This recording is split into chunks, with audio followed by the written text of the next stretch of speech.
All right. Good morning, Dan. Part 2 of question and answer today. It was another great episode. So many good questions coming through.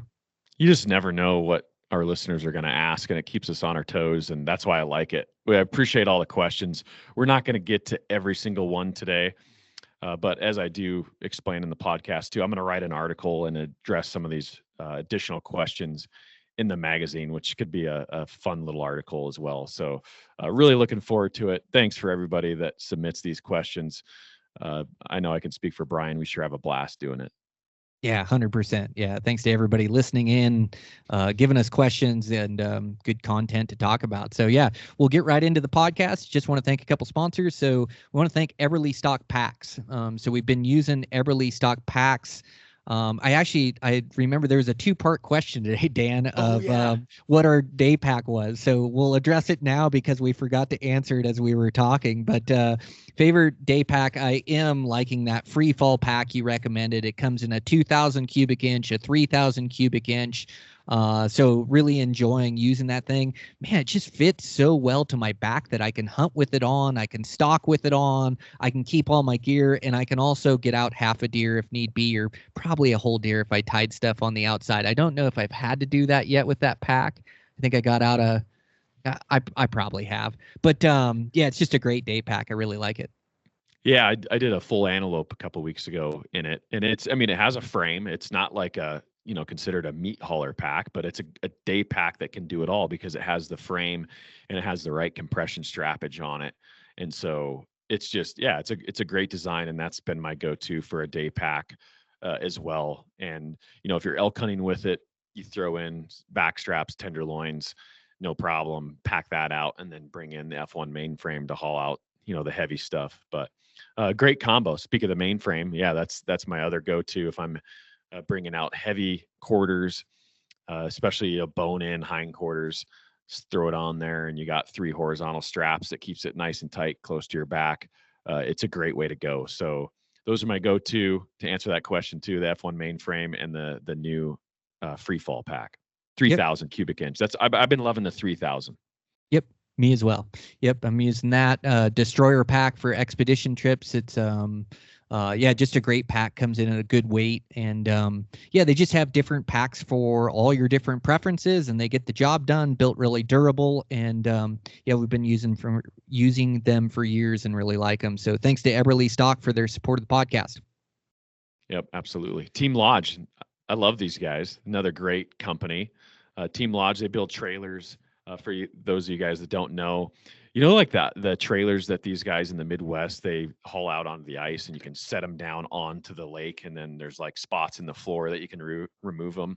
That's kind of the idea of the Team Lodge trailers. And what these guys did, Michael over there that owns the company, he took this style of trailer and tailored it for hunting, for actually Western hunting, really, because they're toy haulers. You can you lower the gate there in the back, and you can slip a side-by-side in there, 4-wheeler, dirt bikes, e-bikes, mountain bikes, any sort of additional transportation that you may need, you slide them in there. And then, you have the bunks, and it's just built for hunters, with hunters in mind, with the bunks and the heater in there, and then the countertops. And then some of the trailers have bathrooms. You can get all different sizes, down from like, I think it's a 15-footer all the way up to a 30-some footer. So they can pretty much custom make you a trailer for whatever meets your needs. So that's pretty cool. Oh man, so cool. Yeah, it to not have that air under the underside of the trailer makes a huge difference, both in temperature and then also in movement of that trailer with wind. We hunt in so much windy country that the rocking of the trailer can keep you up for half the night. So these guys have just really thought through the design, and they're built quality. I have seen some campers on the side of dirt roads that are absolutely trashed when the mud comes in, but they've built these trailers really durable to hold up to the abuse that us hunters put on things. And so, they're just a really well thought out design, a great company, and can't thank those guys enough for sponsoring the podcast. Yeah, great small business, like we've talked about. Just part of what makes America great are these small businesses and these guys that are eager to develop new technology and make our lives easier. So great customer service. Michael over there, if you guys hear about this the Team Lodge trailers on this podcast, go buy yourself a trailer and Michael will buy you a custom rifle of your choice. Simple. Just mention that you heard it on this podcast and Michael will honor that. I haven't talked to him in a few weeks. Hopefully that's still going, but he'll have to honor it now. We're making them broke over there buying new rifles for guys, but yeah.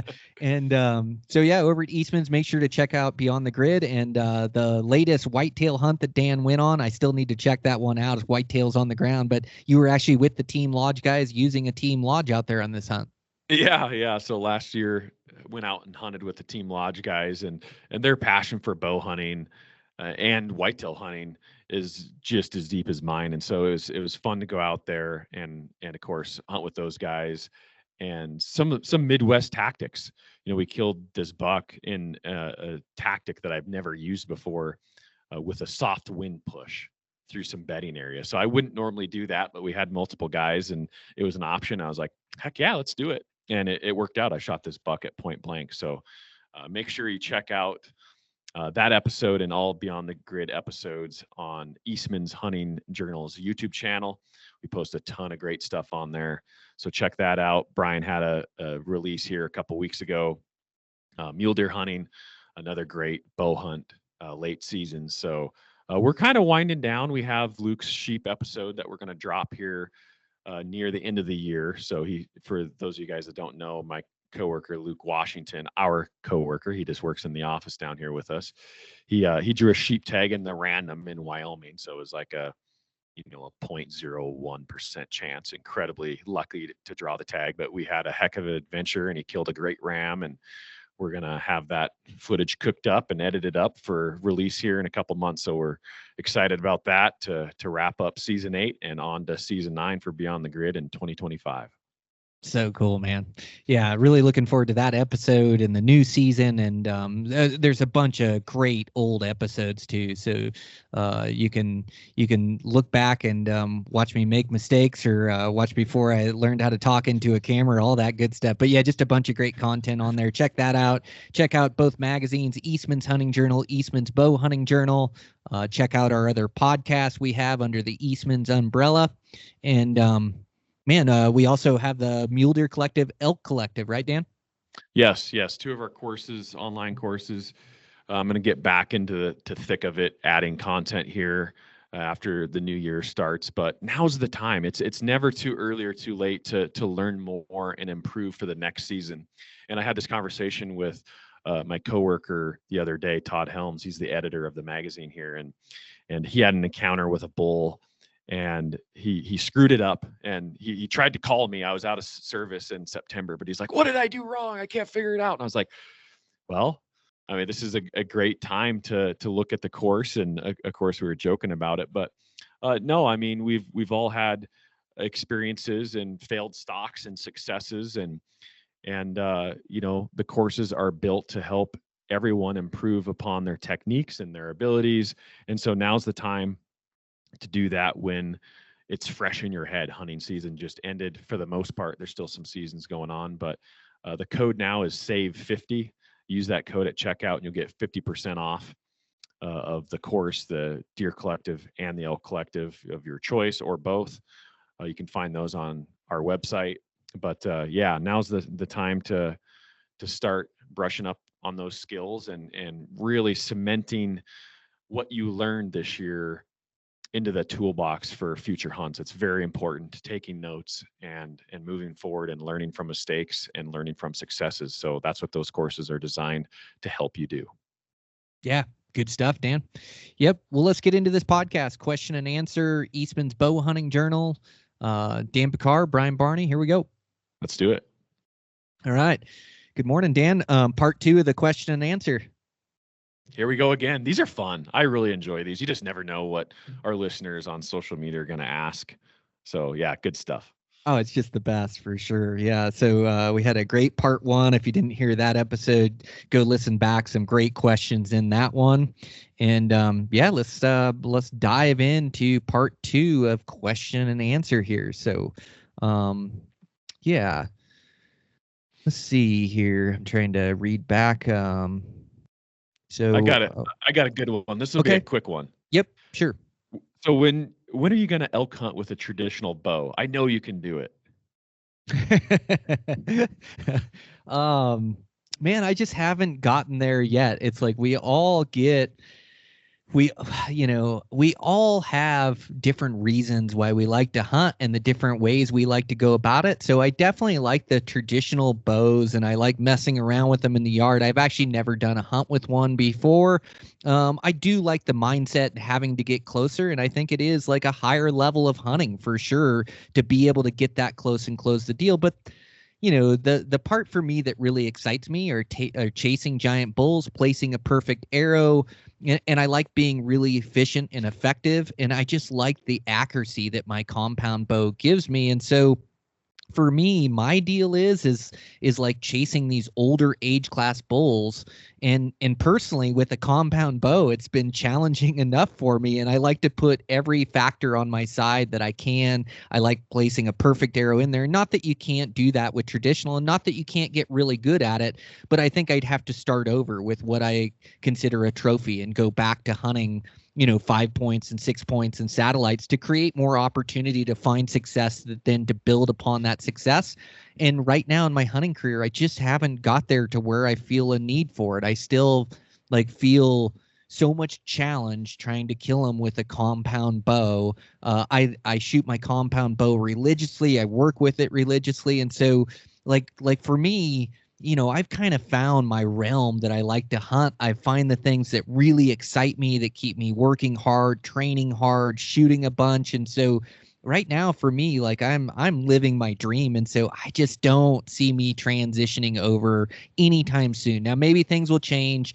I do think it's a higher level of hunting. You have to get closer. It's a different mindset, but I like hunting open terrain where I may get longer shots, or I like being effective. I just feel like walking around with my compound bow, I can make something happen. And so for me, that's it. I love hunting with my compound. What about you, Dan? When are you taking up that recurve and killing a big bull? Yeah, so man, I love my Matthews. I love hunting with my Matthews. So I'd say when Matthews comes out with a trad bow, then that'll spark my attention a little bit more. But I will say, I've always said this: if I ever draw a buffalo tag, I'm gonna want to put a freaking loincloth on and put a feather in my hair and go roll around in the mud and go shoot a buffalo with a trad bow. But until that day, I probably won't do it either. But yeah, just definitely a fun method of hunting. But yeah, come on, Matthews, build a trad bow. That'd be a lot of fun. Yeah. Until then, I'm gonna stick with my lift. So I love my Matthews too much to set it down.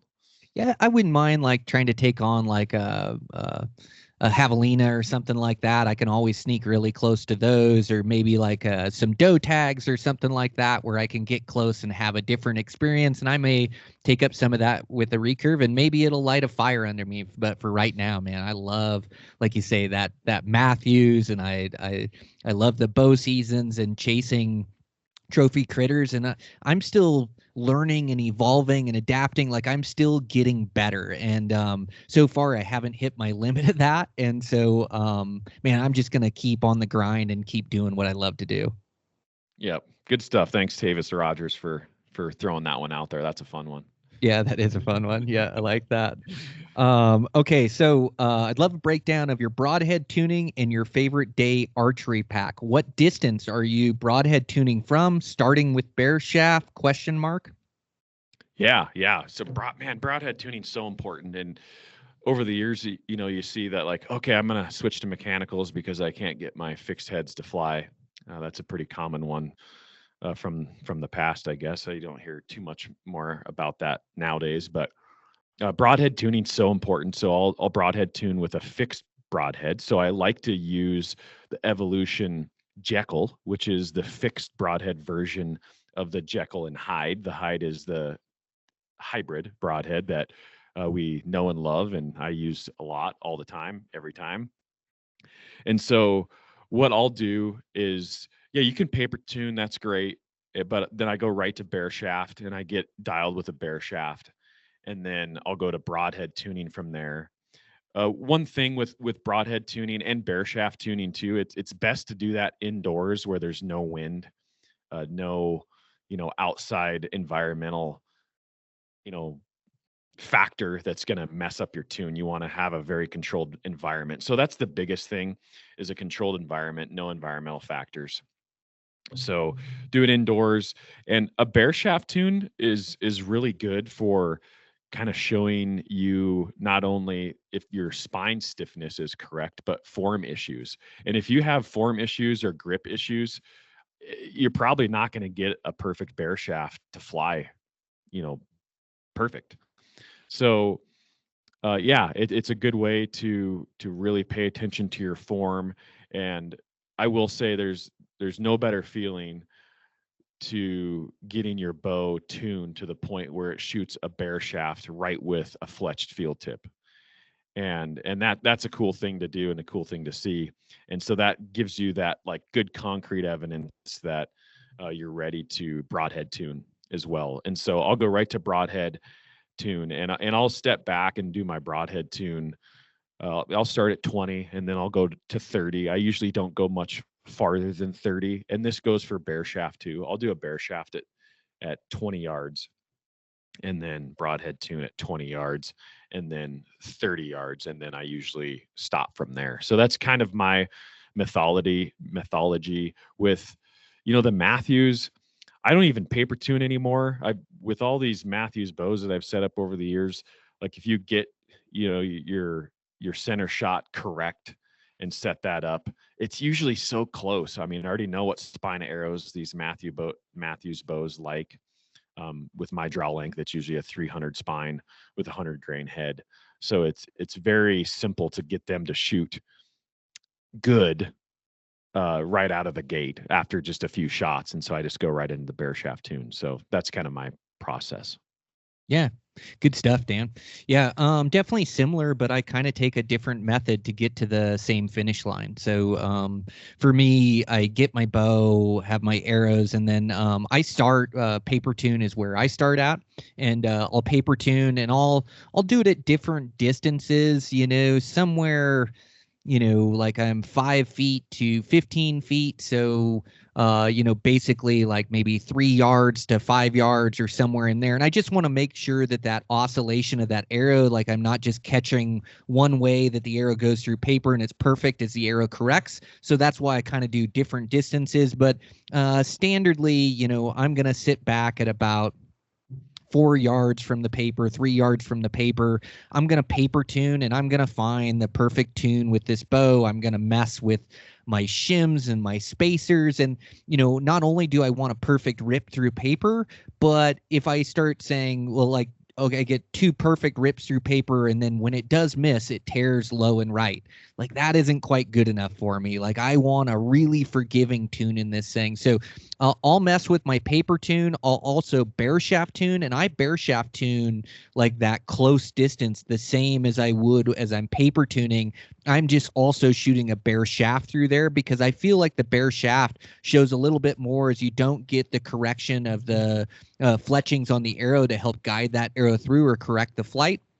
And so it's like a real fickle way to tune with a bare shaft. So I know if I get that right, then I'll be good to go. And so that's my process is I really sit in front of that tuner and I don't just do it for a few arrows like I'm a few days. Like I really mess with that tune and I shoot it. I get back out there. I just make sure that everything is in line for me.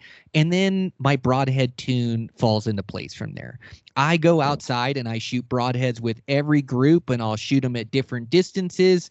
But to tell you the truth, once I get my tune in my bow from bare shaft tuning and from paper tuning my bow, I never really have to mess with my rest from there in broadhead tuning. I shoot big broadheads and I shoot them and it's got to be under perfect conditions because wind drift is going to blow broadheads twice as far as field points. So you may feel like your broadheads are hitting right because you got a slight left to right wind and then you're chasing your tail trying to move your tune. So you got to make sure it's really still, really calm. But after I get a good tune in my bow, broadheads just fall into place. Now, I will say that as I get out to these longer distances, my broadheads start falling off. And so like when I'm building my sight tape, I'm going to build them for broadheads and not field points. As I get out to say about 80 yards, 75 yards, my broadhead is going to hit a yard lower than my field points. And so I want to make sure that I'm not broadhead tuning to this broadhead that's in falling. And the reason it is it catches more wind drag. Having those blades on the front of your arrow, even shooting an expandable, it gets more drag as it goes down range. So you're losing more speed, more energy, and that's why those arrows are hitting a little bit lower. As you step out to extreme distances, it's going to hit lower yet. It's going to start dropping by 2 yards or whatever the case is. So for me, that's my process. And then I spend a bunch of time with my sight tape and make sure my sight tape is really good for broadheads. I shoot broadheads with every group I shoot. I probably shoot more broadheads than I shoot field points to make sure that they're grouping and flying well. And then also, I'm going to keep tabs on my bow throughout the year, and I'm going to measure my specs on my bow. My bow right now is 29.5. I know that as my strings start to stretch, that'll go to 29 9/16, 29 5/8. Once I get to that point, I'm going to put a couple more twists in my string. I'm going to go back to the paper tuner. I'm going to make sure that that thing's shooting good. But this is something that I've implemented in the last year of hunting. As I find towards the end of hunting season, my strings start to stretch with all the cold, with the dampness, with the use of the bow, all the arrows through it. And I actually have to go back through and make sure my tune keeps good on these things. And it's not that Matthews doesn't hold a tune. It's not that these strings aren't good. It's just through these different conditions, I find that things stretch a little bit for me. And so I'll go back through and revisit it. I'll have my marks on my cams. I'll have my measurements written down, and I'll go back through and double check that just to make sure that my bow is shooting really good at all distances. Great stuff right there. Great stuff. I mean, tuning, you can go on and on. I mean, we could do a whole podcast on tuning. And that's something that as a kid, Archery Talk helped me out. There wasn't really anything out there resource wise other than books when I started getting into archery. So did a lot of trial and error and messing around with things and seeing how different arrows react to bows. And so it can be a time crunch, a time killer for sure. And so if you've never done it before, go to a pro shop and have them help you, start out and get an idea of how to do it. But it's so important. It's a huge part of bow hunting. It's like, sometimes you hear rifle hunters that are like going hunting without shooting their rifle at the range at all. They just take the rifle out of the closet and go hunting. And a lot of that, if you were to do that bow hunting, I mean, you're just setting yourself up for failure. So tuning is a prerequisite to success. Yeah, 100%. Yeah, I had a good mentor, and then those bow shops, those guys work on so many bows. And so really asking questions, learning from those guys, what they're doing, how they're doing it. But yeah, trusting, having a mentor or a trusted bow shop that you trust to work on your equipment to get it just right, I think is super advantageous. And throughout the years, you're just going to pick up knowledge and you can start to work on your own or make adjustments. But yeah, that's how I learned as well. Yep. Great stuff. Okay. Stacy Syaz. This is a good one because we don't talk about this nearly enough, in my opinion. Favorite recipe with elk meat. And it sounds simple, right? I mean, but you could talk about grilling elk tenderloin and how good it is, and that's my favorite, but there's so much more to the elk than just a tenderloin. I mean, you have all 250 pounds of other meat. So what's kind of your favorite, or maybe even taking it a step farther, Brian, like what do you do with the lesser desirable cuts? Yeah. So I'll get into that. My go-to recipe would definitely be like a tenderloin or a round or a chunk of meat that I can grill, that I can get it to 125 degrees, 130 degree internal temperature on there. And then I'm going to rest it for 10 minutes. I think it's also important to pull your meat out of the fridge so you don't start cooking it when it's cold. You rest your meat as long as you cooked it, or I like to give it like 10 minutes. But yeah, cooking it on a grill, getting the internal temperature to 125 or so, and then pulling it out. Or if I'm doing it in my kitchen, I'll put it in the oven. I'll have a thermometer in it, 125 internal temperature, and then I'll pan sear it in some butter. Then I'll let it rest. I'll slice it up. That's like my go-to for steaks. I love that. Some of the more uncommon or the other cuts, I'm definitely doing burger. We had burgers last night, bacon cheeseburgers, which is just like a great staple of my house. I actually use a lot of these other cuts in fajita meat. I love fajita meat. I do so much with it. I'll even take a steak out and I'll slice it up into fajita meat. When I'm butchering my deer elk, I'll cut that up into fajita meat, and so it's already cut up. So I just pull it out, and I basically just cook it in a pan. And I have got a few different seasonings that I like. I try to not get the moisture in the pan, so the meat's gonna sweat a little bit, or there's gonna be a little moisture. I try to get that out of the pan, whether I'm cooking it with the lid off, whether I even pour some of the liquid out, so I can just get some of this pan, almost like a cooked side of this fajita meat. Real simple for me. I'm gonna use salt, pepper, a little bit of garlic. I do like some olive oil in the pan, not get it too hot to where it gets to its burning point, but a little olive oil in there. I'm sure you could substitute butter, tallow, or something like that. Grill it up real simple. Sometimes I'll add I've been doing a little General Tso's sauce, if I'm doing it. And I'll do this with burritos. I'll do this with rice bowls. I said burgers last night. That was 2 nights ago. Last night was one of my staples of fajita meat on top of salad, which I have a couple times a week. I absolutely love it. So grill up this meat and fajita meat, stick it on salad. So that's like a bunch of my go-tos. Dan, what's some of yours? Yeah, no, I mean, you covered it pretty well. The staples. I love steak. I'm a steak guy. I'd eat the whole entire elk and steak if I could. But what I've really liked is, like roasts and stuff. I'm not really a big crock pot a roast, and I don't like how it tastes really, like how a crock pot makes meat taste. So with some of the roasts that we've done, my wife Eva, she's great with this stuff, but do fajita meat with it, but we'll crock pot it and then add taco seasoning, so carne asada tacos, like the shredded meat. I've been loving that. I love the shredded meat, and then adding, whether it's barbecue sauce, maybe for a sandwich style or a hoagie style, the carne asada for tacos. We do a lot of tacos in the house. But yeah, other than that, I think you covered it pretty well. And I'm not as scientific as you are when it comes to temperatures. I like my stuff rare, and I don't know what the internal temperature is. It's probably not healthy, but it's raw in the middle. And there's something about just that, the raw, the wild game, very rare. It's so delectable and so perfect. And axis deer the same way.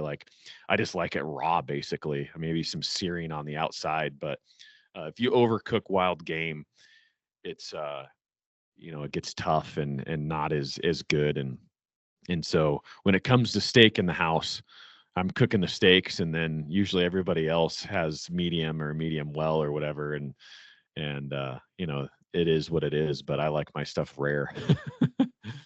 Yeah, well, I think you bring up a really good point, Dan, is wild game, it overcooks so easy. It doesn't have the fat content. And if you overcook it, it gets tough, loses a lot of its juices and flavors. And so you do want it medium rare, or in your case, even rare. It eats really good that way. And so that's why I like doing those roasts to that internal temperature. And then I slice it into steaks, and then you get more of that rare meat, or that mid-rare meat for me, than just cooking a steak itself. It's tough not to overcook it. But yeah, with wild game, you just want to make sure that you don't overcook it, as it gets tough and loses a lot of its flavor.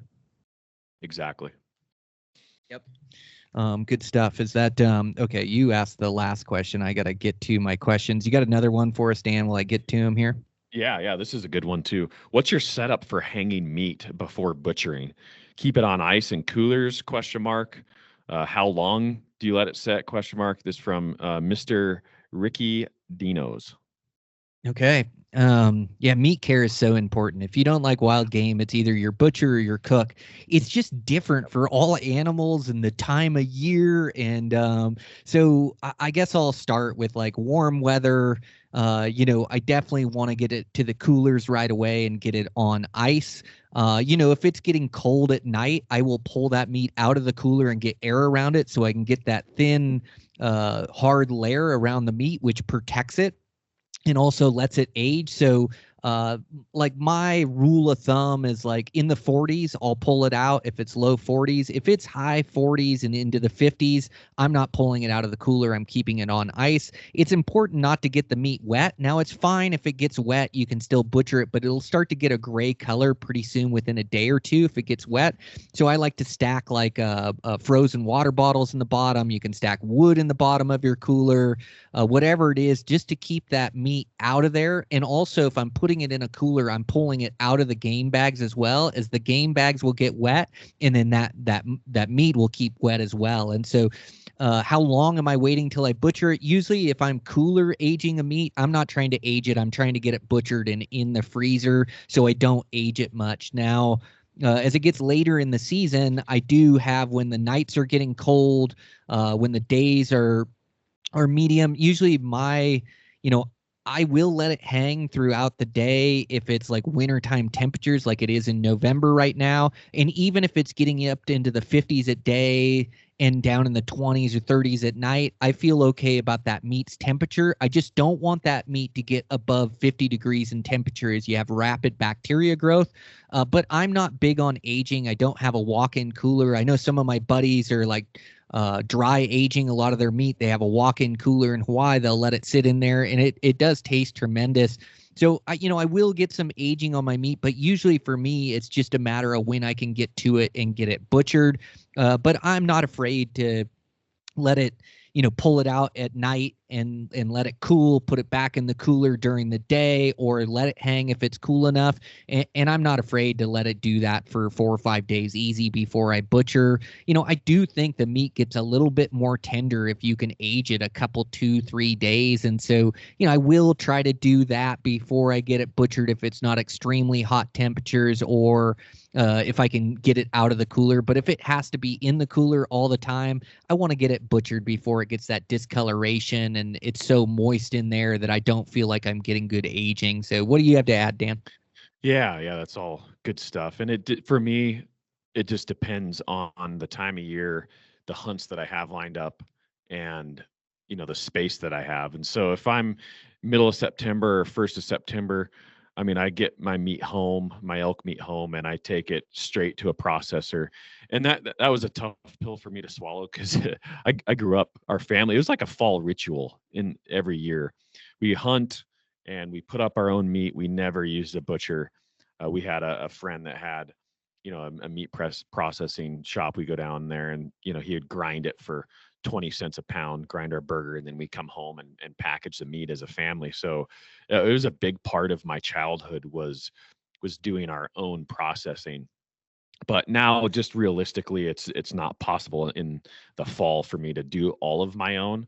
And so sometimes it goes straight to the butcher immediately because it's September 10th and it's 78 degrees outside, and I get it straight to the processor because of the walk-in coolers. Now, later in the season, like Brian said, if it's cool, I like to let it hang. If it's 30, in between 30 and 50 degrees, I like to let it hang, and just a week is probably about maximum. I don't really like to go much longer than that if it's hanging whole. But I mean, how often am I killing an animal and I get the whole carcass out? It's not too common. And so I will let it sit in coolers. Uh, Brian's methodology is spot on for meat care in a cooler. What I did learn from Steve-O in Hawaii, what he does with axis deer, and it's a great way to do it. So like the beauty of it with a deer is you can fit a whole deer in a cooler pretty easily, but debone the deer and then put it in gallon or 2-gallon Ziploc bags, and then put it in a Yeti or, a cooler that's going to keep ice for a week. Obviously you can just keep adding ice and keep draining the water out, but you put that cut meat in the cooler and leave it on ice for a week. And then what happens is over that time, those bags, they'll fill up with blood. Like the blood will release out of the meat, and then you drain the blood off, and then you package the meat after a week. And that seems to be a really, I like it. I like that way of doing it. And it seems like you have a really clean product at the end, meaning all the blood is out of the meat when it rests like that at a cold temperature.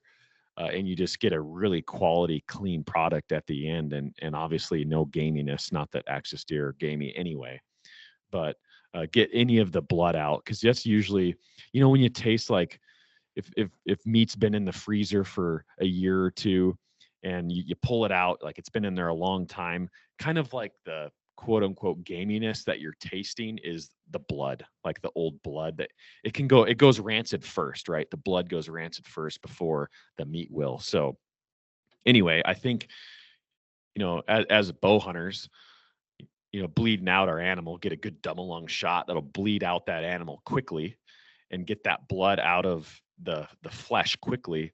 And then on top of that, letting that meat rest like that in those Ziploc bags and letting that blood release out of the meat, you can really get that blood out of the meat and have like a nice clean product. So man, many ways to skin the cat. We could talk about this one forever too, I'm sure. Yeah, that's great tips about getting the blood out. Yeah, I hadn't heard that or done that, but yeah, that makes sense to me. And it seems like too, I'll age my meat as I'm pulling it out to de-thaw it while it's sitting in a refrigerator. It sits in there for, I'm always pulling meat out. Sometimes it's just a day or two, and sometimes it's 3 or 4 or 5 days, and the meat's still great, and it like ages in the refrigerator the same as like before I freeze it. So, I think that helps too. Yeah, all good stuff, Dan. So I've got one here. This is from Austin Abfromco. Is a buddy of mine. He's gone to some of these Western hunting summits, but he wants to hear more about the undeniable mindset and skill set.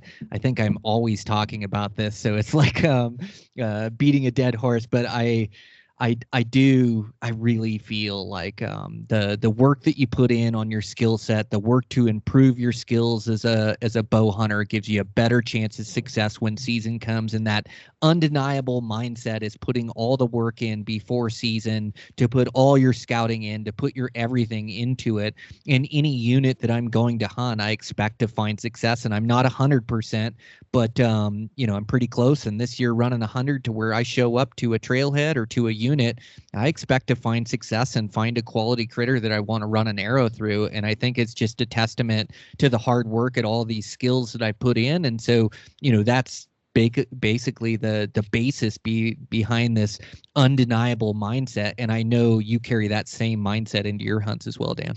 Yeah, it's spot on. I mean, I think you covered that pretty well. Couldn't have said it better myself. Mm-hmm. Gerald Fillmore, this is an interesting one. Calling strategy for November muleys. Have you tried it? Rattling, calling, does it work? Ooh, I wish I could answer that more intelligently, because I don't. I don't call them at all. I'm all spot and stock, visual and taking what the deer give me. But I have seen like some videos of like a fawn distress call that works really good for mule deer, that'll bring in the does or bring in the bucks. I haven't tried it or anything. I just remember watching a video on it of some guys calling mule deer in some of the places that I hunt in November during the rut and bringing these bucks in. I haven't tried rattling antlers. I have seen bucks fight that attracts other bucks, so I think it could work in the right circumstances. What's your experience with it, Dan? Yeah, I think calling mule deer is very underrated. It's not really a known tactic, and you're right. The fawn in distress, I've seen this many times. I've called in does doing it, but for whatever reason, I think any species of ungulate with, a female with motherly instincts is going to come check out a fawn in distress call. But for some reason, it works really, really well with mule deer, and bucks too come in and check it out. So yeah, that's a great tactic. And then rattling, we did this as kids. So I grew up in the Swan in Northwest Montana, and it's very thick country, very thick brush, and it's hard hunting. It's hard to get close to them because you find yourself just wandering around in a sea of brush and timber. And so we got into the rattling a couple times and rattled in a couple bucks actually within rifle range and shot them as kids. So I don't use the tactic much anymore. I find that when I am hunting later season mule deer, now it's in country that's a little bit more open. And so I've just relied on spot and stock tactics to get it done during the rut. But man, don't underestimate it because they're a very callable species. Maybe not quite as much as a whitetail, but they're a very callable species. Yeah, good stuff. Yep. That was your question, and I'm up. So Herbie 319. So this is Cole Herb. He did some video work for me this year on my bull in Montana. He's actually going to come down. I think I pick him up at the airport on Friday. He's going to come muley hunting with me for a few days. So he wants to hear about your top three. So this is a long-winded question, Dan. I'll have you start with it. Okay. Love to hear more about who your top three heroes were in the industry, or top three people that contributed to both of your successes. I'd love to hear more about how filming all these hunts came to life.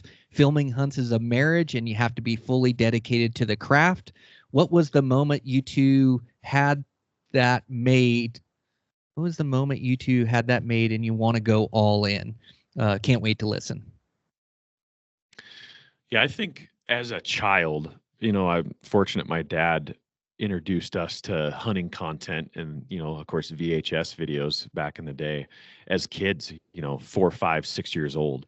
And, we watched the Eastman stuff. So Mike Eastman was a big one. And Roger Raglan, remember Roger Raglan, whitetail hunter? I mean, he hunts everything, but he would get us all fired up. And I was more of a, I'm more of a, I was going to say a flamboyant personality. I don't want to say that. It makes me sound metro or something, but outgoing. Yeah, very outgoing and something expressive, right? Oh, there you go. Yep.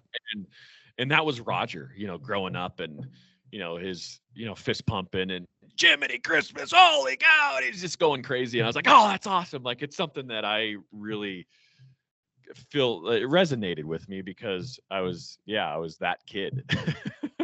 So yeah, watching Mike's stuff and Roger Raglan and of course, getting later into when I got into bow hunting more, Cameron. I mean, that's kind of, who back in the day as a kid when Cameron was working for Eastman's. I mean, that was the guy that was doing these backcountry archery hunts, kind of the only guy doing it, really. And so that was kind of the exposure for me. There's a lot of bow hunting going on, obviously, back then, film wise. But, I didn't get really too hardcore into that mindset until I was a little bit older, watching Cameron when he worked for Eastman's. Before that, it was just the entertainment factor of Roger Ragland and, Real Tree Monster Bucks and, Jeff Foxworthy. And we enjoyed that stuff as kids. So that's kind of where it started for me. And ended up for me was watching, Cameron's stuff when he worked for Eastman's. Yeah, good stuff. And then the second part to the question, Dan, is like filming your own hunts is a marriage where you have to fully dedicate to the craft. At what moment did you go all in on it? Yeah, so watching all the videos growing up, I was like, man, I want to do that. And so as kids, like, I was serious about it. And my dad still tells me these stories, at the family dinner table, or when we have these gatherings, how serious I was about filming our antelope hunting, because that's kind of like what we started doing as kids, rifle hunting antelope. And my dad would be like, yeah, Daniel, he calls me Daniel. He takes it all seriously, and he'd go back and watch the clips. If Justin and me went off, and he'd be like, yeah, we can't use this. It's too shaky. You didn't have it on a tripod. It's too shaky. What are you doing? And so I'd be all critical of the footage, when I'm 8 years old, and because I took it so seriously. And so, and we've talked about this in the past. I think both of us, but I have an obsessive personality. So if I have interest in something or I want to do something that really captures my attention, I just go 110% with it, and I'm serious about it, and it's just how I'm wired. And so yeah, it started at a young age. Yeah, that's good stuff. Yeah, well, it sure shows in your content. Man, I love watching your videos so much, like probably some of my favorite nowadays. But yeah, I'd say like my three people in the industry coming up.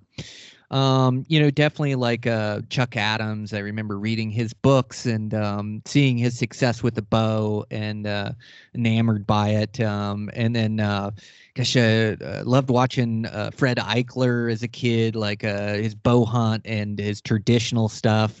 That was amazing. And just some of the adventures he went on, that's really what lit a fire. And then, yeah, I'm saying Cameron Haynes is like when he worked for Eastman's, came out with backcountry bow hunting, the Wild Side, or what, that first book that he wrote. Yep. Man, it was just, he took it to another level for me, and that just resonated with me. The adventure of it, the commitment to bow hunting. I'd run to my mailbox to read his articles in Eastman's Bow Hunting Journal when he was the editor. I loved watching his videos, how hard he trained for it, and commitment. And then you kind of like, I kind of mature into my own hunter and my own adventures and my own path in life. And not that I don't follow these guys or really respect what they do, but it stopped being idols and started to be like more just like people that I really respect in the industry and respect their bow hunting, the way they go about it, and can appreciate it. So now it's like not that it's equals, but just so much respect for like your bow hunting and what you do. Sam Davis, like, man, I'm just so impressed by his consistent success, his commitment to archery. I shoot with him. He's a great shot. My buddies, Dylan Ness, man, great bow hunter, commitment to the craft. He like turned this, he's a really good athlete and played baseball and turned that into bow hunting and fly fishing. And so much respect for what that guy's done in a short amount of time, the bulls he's killed. And so now there's all these guys in the industry that I'm impressed by, that and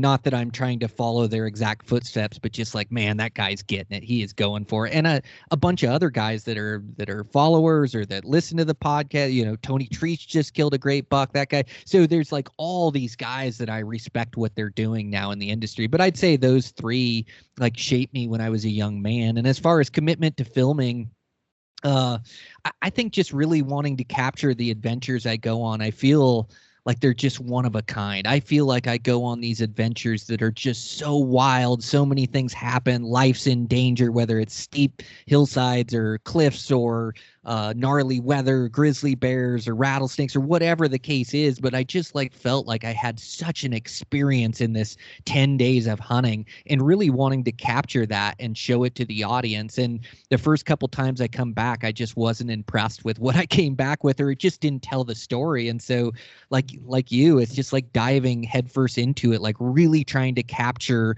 this adventure and be able to show it to guys and show what's possible and what we're capable of, and letting all my training, all my hard work come to light, and like really trying to have more to my videos that show my tactics or my techniques, and then show these wild encounters with wild critters that I'm able to get on public ground through hard work and discipline and dedication. And so the moment for me, like, I still don't film every hunt. I'm starting to film more and more of them, but I think just the commitment to capturing that film and that footage when I'm out there, that is my purpose, is to be able to capture everything and tell a story in the end. And, there's still room for improvement and still working on it all the time. But yeah, no, I think that's really the commitment level for me, is like just really wanting to show guys that experience.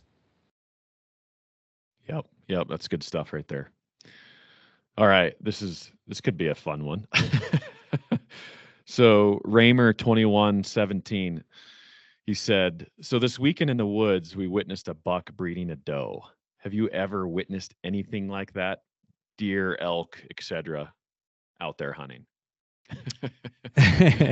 Yeah, I definitely have. Yeah, I've seen that breeding process go on. Yeah, not just where they're tailing them or scent checking them, where they're actually mounting them and breeding them. So yeah, I've seen it with bulls. I've seen it with bucks. Yeah, it's pretty rare because it happens pretty quick. It isn't this long going 10-minute session. It's about 15 seconds in one poke, I've found. So yeah, I've definitely seen it go on. What about you, Dan? Yeah, well, definitely don't watch that and think that's how it should be, because she'll be unhappy. But anyway, with deer and elk, yeah, all of them. Probably the most unique one was when I was guiding. It was like, no, it was this time of year. It was like November 10th, a bull breeding a cow. So I don't know what the third cycle or whatever. But yeah, that was pretty crazy. Whitetails. I don't think I've antelope. I'm trying to think of all. We have fun with it. I've videoed some stuff. Of course, it's never really ended up in videos. I don't know why. I mean, it's nature. Nature's a funny and beautiful thing, so it's part of nature. But yeah, we videoed a couple of them. But yeah, like Brian said, and you would think that you would see more of it, especially during the elk rut. And it's not like I see breeding every year, but I don't know. I think a lot of it goes on at night. I don't know, but you see something during the day, but I definitely don't see it every year. But with as many cows as there are, some of these places that I hunt, it's like you'd think you'd see it more, but yeah, you don't. Yeah, that's it. Well, it doesn't need any more explaining or breakdown. We'll go to the next one. You guys got any new/first time hunts planned next year, or sticking to the elk, muley, antelope? Keep up the good work. Comes from Matt Bazarth.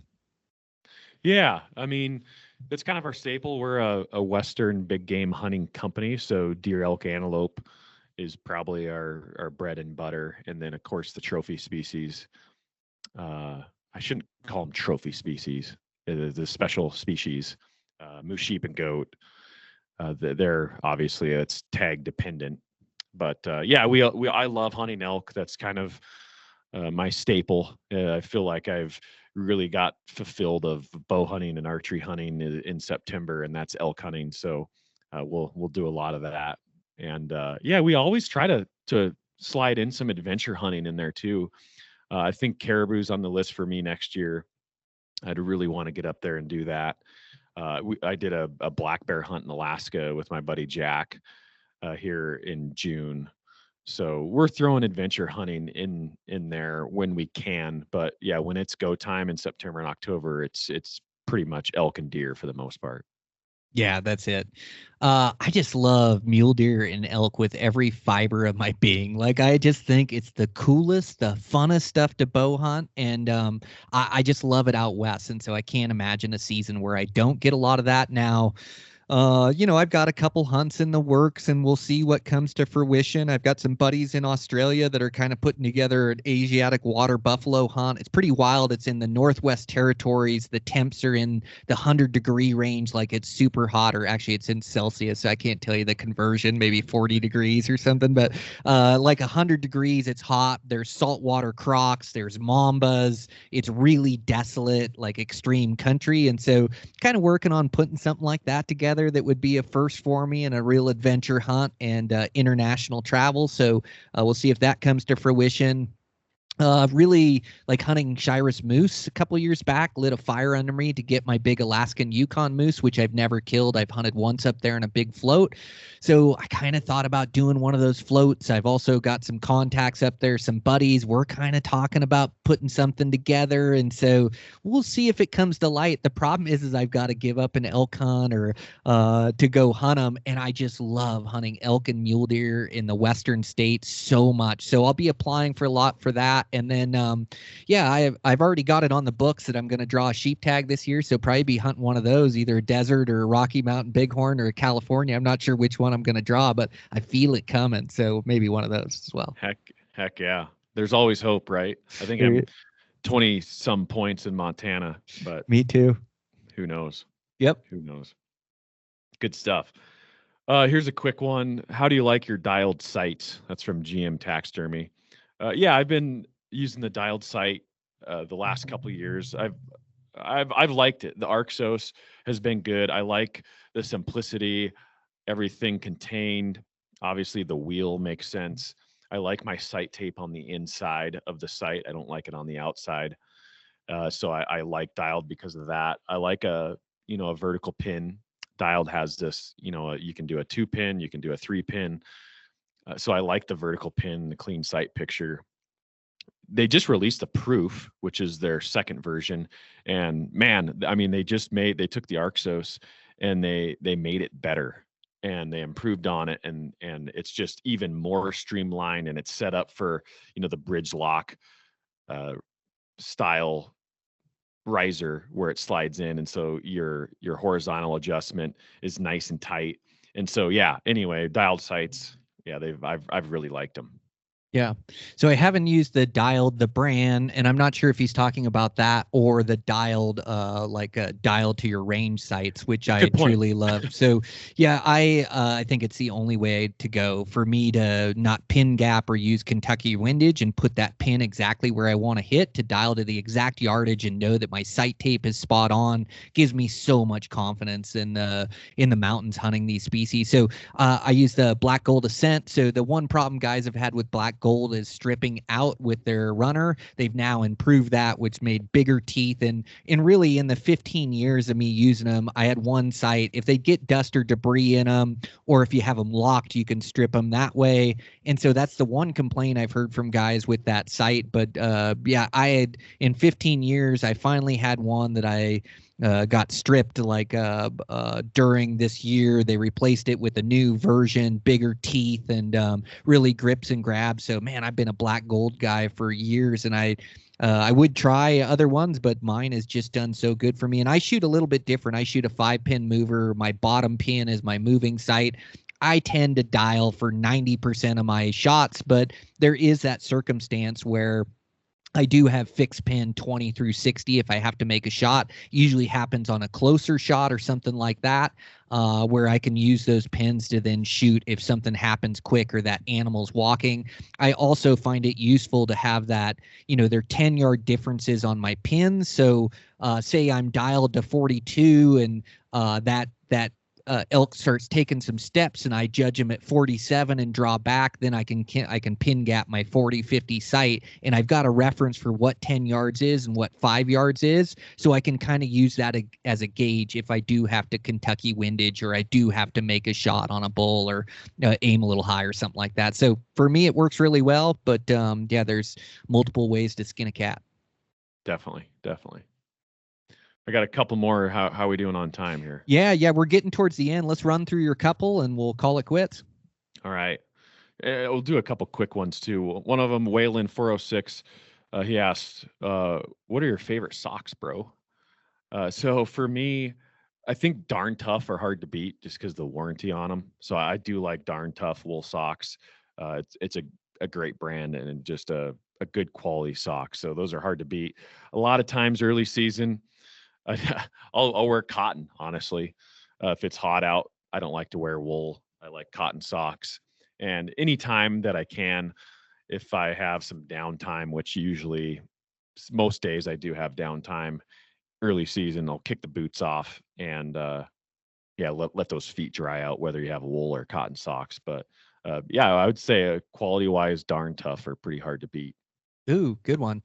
Yeah, what a great question. Yeah, I'm not the guy to ask because I have such tough feet from all my trail running. Calluses built all around my heels and all around my big toe, and it'd be pretty gnarly if I don't.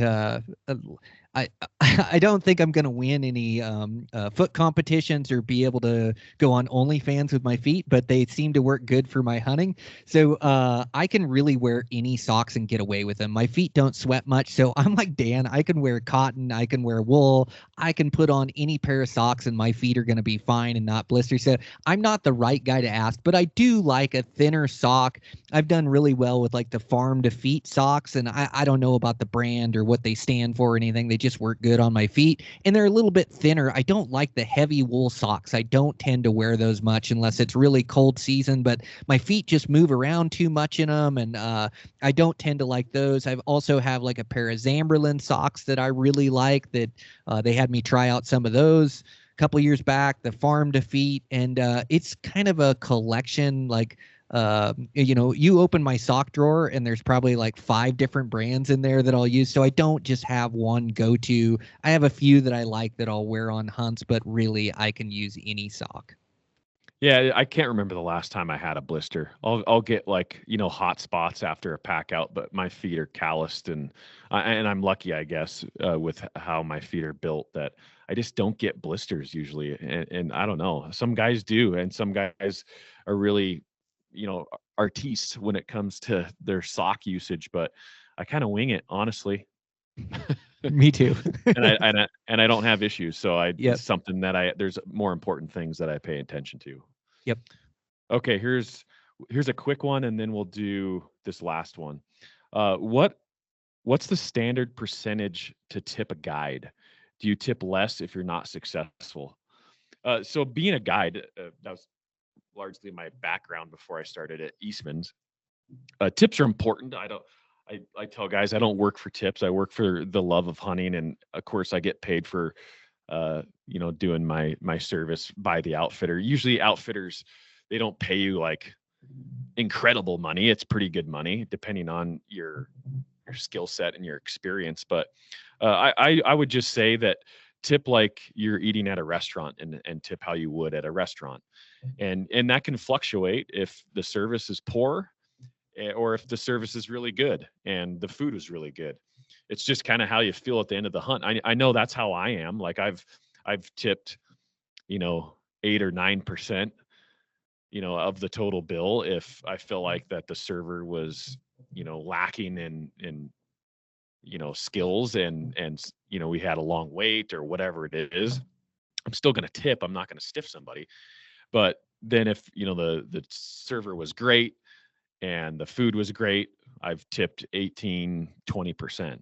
And so obviously if you're on an expensive hunt where you've dropped 30 or 40 grand on maybe a sheep hunt somewhere, I mean, that's a cheap sheep hunt. That's like 30 grand, say on a Yukon moose hunt is more realistic.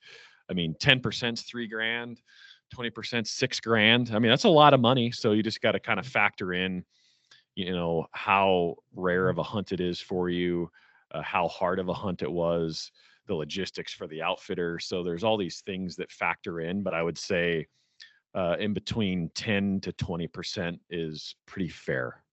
Yep, that's spot on. I've actually never been on a guided hunt.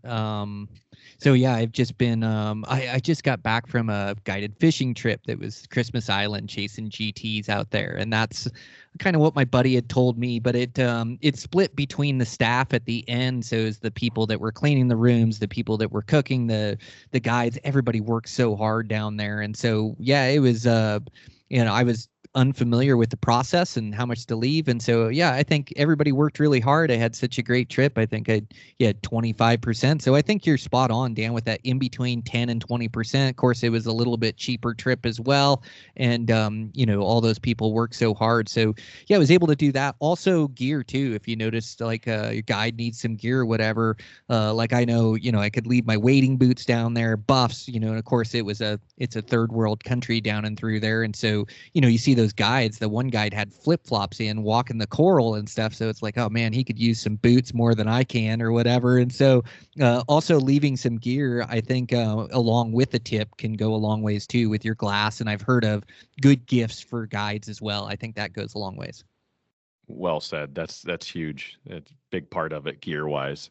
And I know as a young guide, I was there too. I mean, I had an entry level pair of binoculars, and I got tipped a better pair of binos. So when you're young and you're just starting out, if you're working hard, I'd bust my butt and make sure my guys got their animals. And usually, you have some good clients that appreciate what you've done and your effort. They'll hook you up. And so that's kind of been my experience. Yep. Good stuff. Last one here. Kies D. Tips on finding deer with binoculars. It's a pretty general question, but I was joking with my camera guy, Brett, here on this deer hunt in Montana, and it's amazing how deer blend in so much more effectively than an elk. Like an elk, a blind man can find an elk with a good optic, right? But deer, they just hide so well. They blend in so well. They're a darker animal.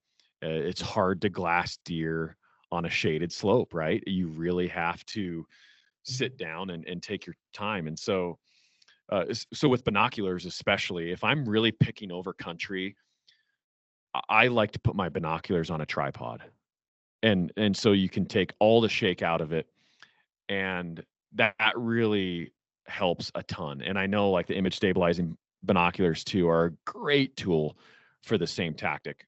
You take it up from here, Brian, because I know you have some good stuff. Yeah, that's it. Taking that shake out is huge. So the image stabilization have been huge for me, or tripoding up the binos, taking that shake. And yeah, deer are extremely tough to spot. And then when they bed down, they can turn dang near invisible. Like I always feel like I've done my job glassing when I spot bedded deer. And so I think you're just trying to look for the right shape, the right color. Their white rumps will give them away. And the more you do it, the better you get at what you're looking for. And especially like hunting in that habitat, what you're looking for.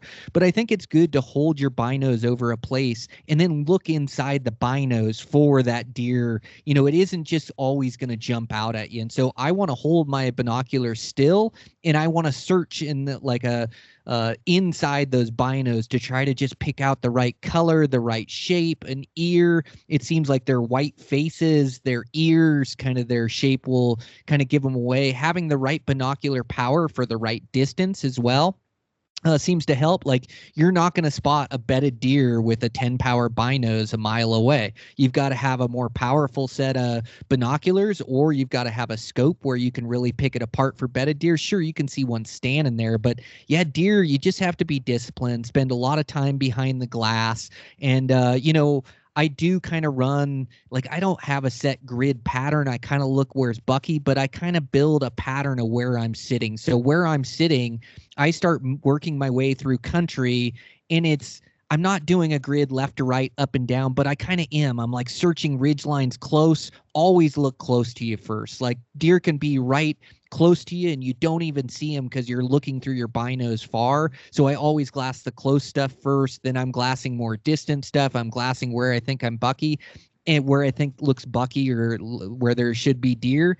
And a lot of times I even found myself this past weekend that I would not see deer on the first pass. I'd go back through and start glassing, and on the second pass I'd pick out deer that were standing in the open that I just missed, that I glassed by. And it seems like my first pass, or if it's first thing in the morning or in the evening when deer should be on their feet, I'm going to move quicker through country. As it gets later in the day, I'm looking for bedded deer, or as I've been sitting in a place for a while, then I'm going to sit with my binos still and look inside the glass for them, look for bedded deer. I'm just going to move slower through that country to look for them. But it really is an art finding them. And the more time you spend doing it, the more time you spend hunting mule deer, the better you get at it, the better your set of eyes.